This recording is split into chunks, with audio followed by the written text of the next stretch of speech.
Ok, vemos entonces aquí que tenemos una tabla de distribución de frecuencias, una tabla de distribución de frecuencias por datos directos, porque solo me aparece un solo valor de la variable. Vemos entonces que cuando construyo una tabla de distribución de frecuencia, las frecuencias, ¿sí?, absolutas me indican cantidades, las frecuencias relativas me indican proporción. Y si lo multiplico por 100 me indican que es un porcentaje.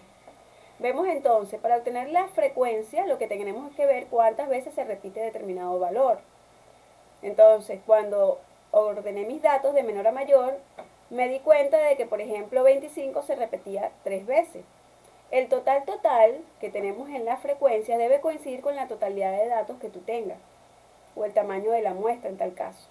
Las frecuencias acumuladas, como su nombre lo indica, acumulado, ¿sí?, se representan con letras mayúsculas y nos indican cuánto he acumulado hasta una determinada clase. Por ejemplo, cuando voy a la primera clase, la frecuencia que hay aquí es como una cuentica en el banco. El primer mes, ¿cuánto tenemos acumulado?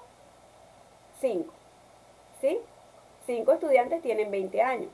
21 no tiene ninguno. Hasta ese momento, igual tenemos 5. Pero estudiantes que tienen 22 años tenemos 3. ¿Cuánto he acumulado hasta ese momento? 5 más 3 es igual a 8. ¿Qué significa este 8? Este 8 nos quiere decir que 8 estudiantes tienen edades comprendidas entre 20 y 22 años, porque es lo que hay acumulado hasta ese determinado momento. Veamos que las proporciones resultan, como ya lo habíamos visto, de dividir la frecuencia 5 entre 25, que es el total, la proporción es 0,20, es decir, la proporción de estudiantes que tiene 20 años es 0,20. Si lo multiplico por 100, lo convierto en porcentaje, entonces 20% de los estudiantes tiene 20 años. Vemos entonces, aquí están las definiciones de la frecuencia, de cada una, lo que indican. Recordemos entonces que las frecuencias absolutas son cantidades y las H me indican proporción o porcentaje. Las distribuciones de frecuencia no más que es un conjunto de valores de una variable junto con la frecuencia correspondiente a cada uno de ellos. Y existen dos tipos, o trabajamos dos tipos de distribuciones de frecuencia. Hay tablas por datos directos o no agrupados, que se utiliza para las variables que son de escala nominal, ordinal o que son cuantitativas discretas continuas.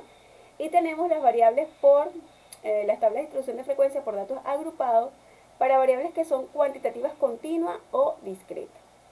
Aquí vemos la diferencia. Vean que una tabla de distribución por datos no agrupados o datos directos solo tienen el valor que asume la variable, ¿sí?, mientras que la tabla por datos agrupados en intervalos contiene un intervalo, ¿sí?, un intervalo de clase para la variable, y aparte se presentan, como están en intervalos, se presenta un límite inferior y un límite superior. Adicionalmente también se presenta el punto medio, es decir, el valor que está en el centro del intervalo. Esto es cuando la tabla es por datos agrupados. Vemos entonces las diferencias que tenemos entre una tabla directa, se presentan solo los datos, y aquí los datos se presentan por intervalos de clase. Por eso se dice agrupadas en intervalos. Aquí tenemos los procedimientos que debemos seguir para elaborar cada tabla. Ahora, ¿cómo sabemos que debemos construir si tenemos una variable que es numérica? ¿Y cómo sabemos si debemos construir una tabla por datos directos o por datos agrupados? Quien nos los va a decir es la amplitud total. Si la amplitud total nos da mayor o igual a 15, la vamos a hacer por datos agrupados en intervalos. Veamos esta tabla. Recordemos entonces que tenemos una tabla por datos directos, que es esta tablita. Y me preguntan, vamos a suponer que me preguntan, ¿cuál es la cantidad de estudiantes que tuvo 26 años? Cantidad, 26 años, 1. Si me dicen, ¿cuál es la cantidad de estudiantes que tuvo de 20 a 26 años? Cantidad de estudiantes que tuvo de 20 a 26, lo busco en la frecuencia acumulada y vemos que es 17. De 20 a 26 hay 17, cantidad.